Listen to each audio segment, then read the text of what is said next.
This is harder than I thought. This is not good. This is not right.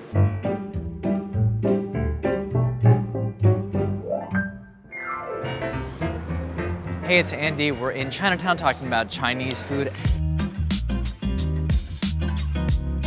I'm headed to Nom Wah Tea Parlor, where we're going to be talking about dim sum, which is part of Cantonese cuisine. We're going to learn about what makes dim sum a unique experience from other regional Chinese food, how to order dim sum, all the techniques. I'm excited, and let's get started. This is Nom Wah. This is the menu. This is the kitchen.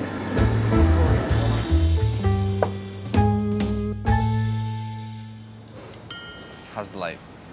I'm at Nom Wah Chinatown's oldest restaurant. Cantonese cuisine comes from Canton, which is in southern China. It's a port town, and there's plenty of seafood, soup dishes, and techniques like steaming and boiling. And unlike Szechuan or Hunan, the flavors are a lot more delicate and mild and fresh.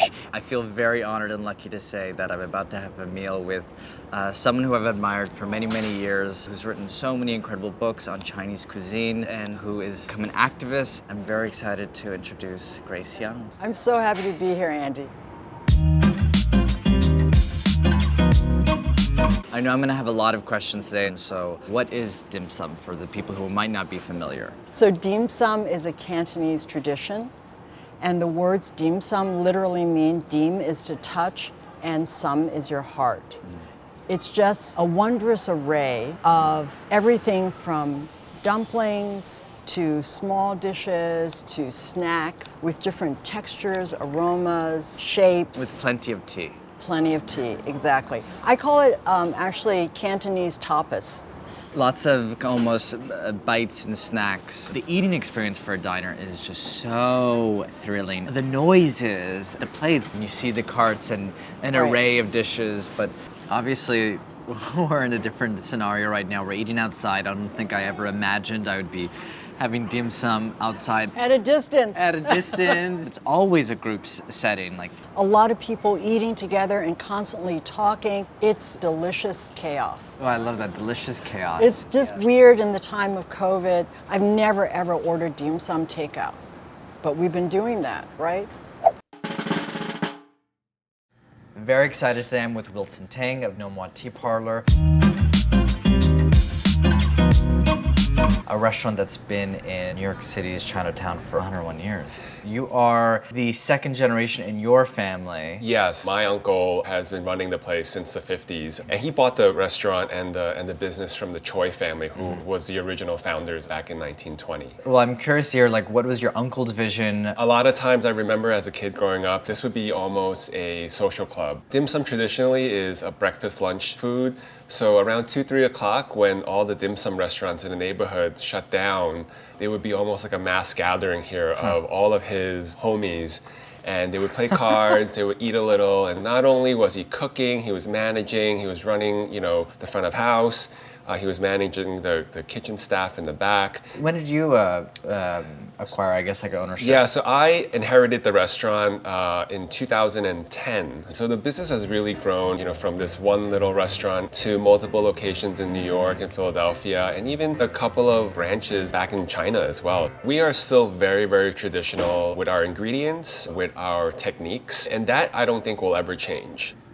I'm curious, what are the kind of ones that are the go-to? So the classic four are sometimes called the Heavenly Kings. Hagao, which is the shrimp dumpling. Siu mai, which is the steamed pork dumpling, and it's wrapped with a wonton wrapper. Cha siu bao, barbecued pork, buns, and dan tat, which is the custard tart. Those are the ones where just like my eyelashes start to curl. It's just, yeah. So normally when you have dim sum, the first thing that the waiter says to you is, what kind of tea? Jasmine, oolong, whatever you want. My family's favorite is pone. Pone? Pone. So actually, in English, it's spelled pu'er. It's a fermented tea that is very good for digestion. It's very earthy. Very really earthy, nice. Yeah. Because with dim sum, sometimes you have some pan-fried items like pot stickers, deep-fried items like spring rolls, and so this just sort of like balances everything for you. So this is hagao, the classic shrimp dumpling. Thank you so much. The traditional shape is supposed to be like a purse, and you judge a restaurant by the hagao. The wrapper has to be translucent, so that you can see the shrimp inside. If it's too thick, no good.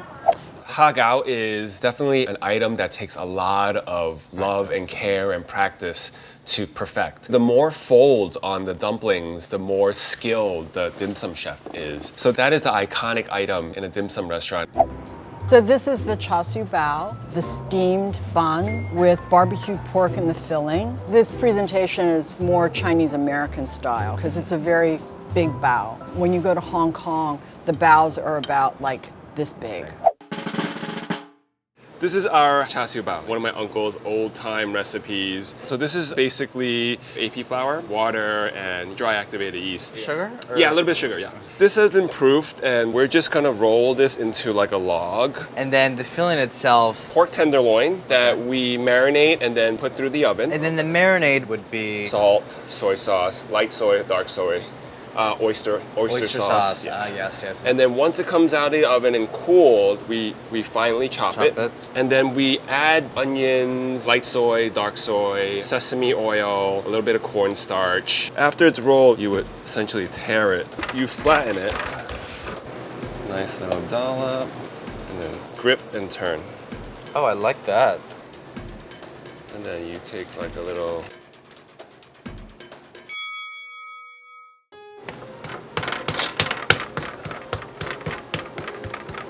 It's gonna be a monster bun. Whoa. You gotta turn. This is harder than I thought. I'm not pinching enough, it feels. Don't be shy. This is not good. This is not right. So, full awareness, I am a failure. I think you're not using your left hand At all. properly. It's pull, pinch, and push. Okay. You see, you're acting like a millennial right now. What is that you gotta, supposed to mean? You gotta put in the time, man. This No, is like, of course. you know, you can't get it perfect the first time. I don't hate this one. It's like a flower. Yeah. It's like a flower. Pretty good. I didn't think forming the pork buns would be as hard as they were. Yeah, but I think if you were to do like 50 of these in a row, And then- you'll get it. Now, these are gonna be steamed. Yes, and we'll give it 10 minutes or so. These are big. And so there's paper on the bottom, you have to peel it off. And this was our all-time favorite dim sum item for children. There's a touch of sweetness to the bread. And now they've created baked char siu bao, which is a very Chinese American thing, Almost but quite sticky on delicious. top. It's yeah, good. it's great. So this is the Nom Wah famous spare rib rice roll. And they're the only ones that do spare ribs. And I actually have never had this before. And I have never ever seen rice rolls presented like this. The stuffing is always inside the rice roll. I've never seen it on top. We've got to try this. So rice rolls are super popular as a street food in Guangdong province. That's a great combination. The next thing we're gonna make is the rice roll slurry. And it's basically rice flour, tapioca starch, wheat starch, potato starch, and some salt and water. You add and I whisk? Perfect. So the rice flour is the base of it. The tapioca starch and the wheat starch will add a little bite into Like a bounce yeah, almost? like a bounce. It almost acts as like the hardening agent when it sets, and a little bit of salt. Once you've got that well mixed, we'll slowly add in the water. You want cold or? Cold water or room temperature, yeah.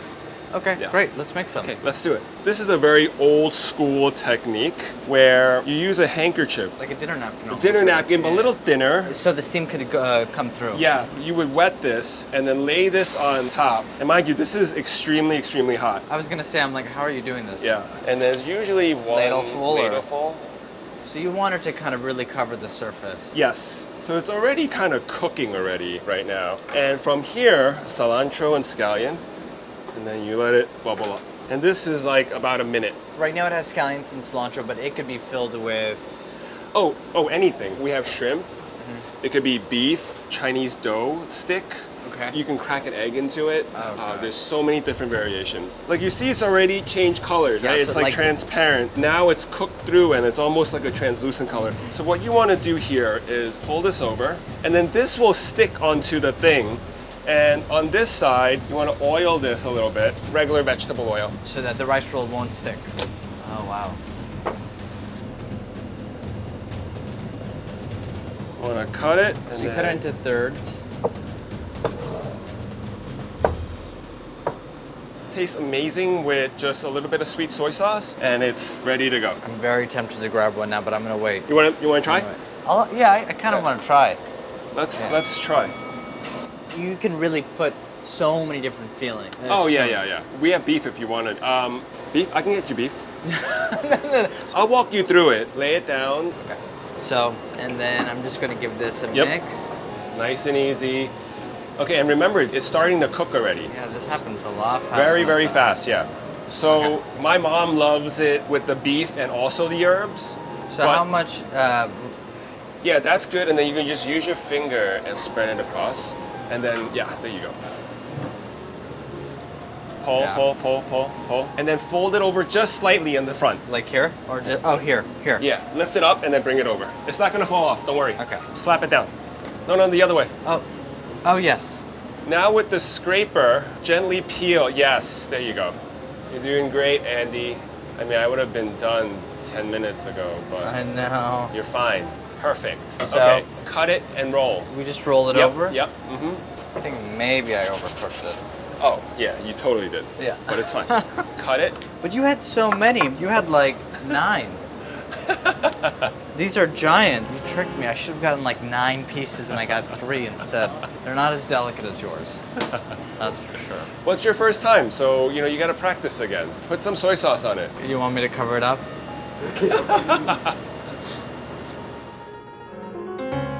It's so satisfying because you have the almost velvety, creamy, kind of gelatinous meat that you're kind of fighting for, and the rice rolls have that silky, gelatinous feel to it, and it has a nice, subtle bite. Oh my God, so these are potstickers, which are technically not a Cantonese dish. Potstickers came from northern China. But nowadays, Cantonese dim sum incorporates so many different things, and the filling is typically ground pork and cabbage. Yeah. So the Nom Wah potsticker is unusual because it has pork and shrimp. This is the Juyok Ha Wah Tea. Juyok is pork, Ha is shrimp, Wah Tea is the Cantonese saying of a dumpling. So it's all some variation of a filling inside a wrapper, essentially. We typically just use a prefabricated wrapper that you can find in any Asian supermarket. This is definitely better if you want like consistency throughout, especially when we're doing like high volume like we do. Well, let's start making it. I'm gonna keep asking you questions. Sure. Chop these up a little more fine. Put the shrimp in. We'll throw in this is pork shoulder? Yeah. A good amount of fat. Yeah. So here we have some shiitake mushrooms, chicken bouillon, Oh yeah. white pepper. Very classic in any kind of Chinese cooking. Sesame oil. This will add another layer of flavor and a slickness. I like that. A slickness. Slickness, yeah. Sugar. You ready for the MSG? I'm ready. Yeah? I have You're no. okay with MSG? Oh, yeah. That's not even like a conversation. I Okay. have that in my pantry. That's Just making sure. And last but not least, cornstarch. Sure, Yeah.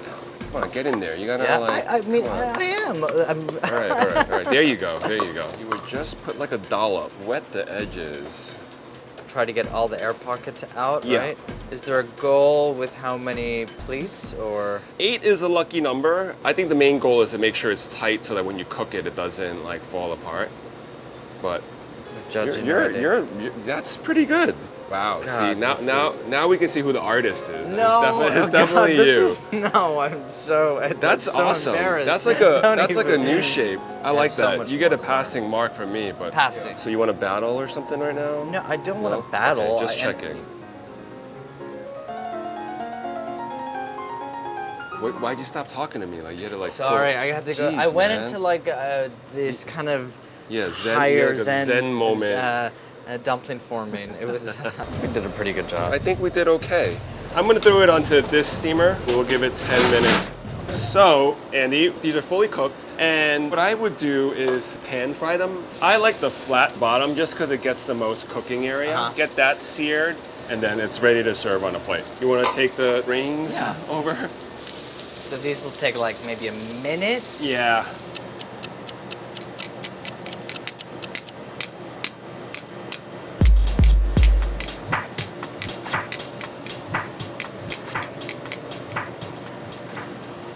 He's got it too. I can see how there's already that caramelization happening underneath.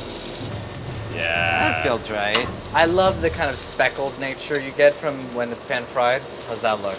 Looks amazing. Obviously different from the haga, but you do kind of get that crystal texture because the meat isn't so finely. It's not a paste. Like clearly it's chopped. Yeah. So one thing you mentioned, Grace, was the paying of the bill for dim sum. Normally at the very end, the waitress comes, and in the old days, they would count up the plates, or now they take the paper and they add it all up. But if we were out with my family and some family friends or something like that, there is this major etiquette that you must pay for the bill. Oftentimes in a dim sum restaurant, you will actually turn and see something like, is there a fist fight going on down there? And it's people literally fighting for the bill. It comes down to like hospitality, this act of wanting to show your gratitude and love. Like I remember seeing my mother if an aunt or friend would snatch the bill and pay, or oh, the credit card was already given, her face would like droop. Yeah, I know. You know? No, I'm upset now in Farsi. That's so special. It's like these kind of good tensions, this good chaos, this delicious chaos. And dim sum culture and Chinese culture and Persian culture. So Cantonese and Persians are basically the same. Yeah, that's a beautiful thing. My husband is German and he just watches the whole thing like, you guys are nuts. Like, just relax, let him pay for it. Yeah, What's the big deal?